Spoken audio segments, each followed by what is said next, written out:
In this video, I'm going to show you how you can easily turn on or off horizontal level, which indicates how much your iPhone tilts from the horizontal.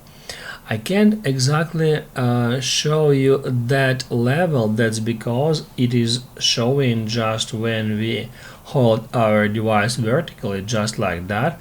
But I think you got the point because you find that video. And now let me show you how we can easily turn on or off that horizontal level.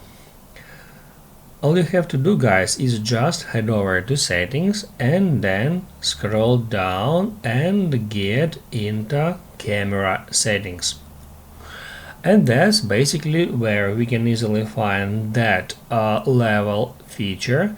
All we have to do in order to turn it on or off is just toggle off or toggle on that feature.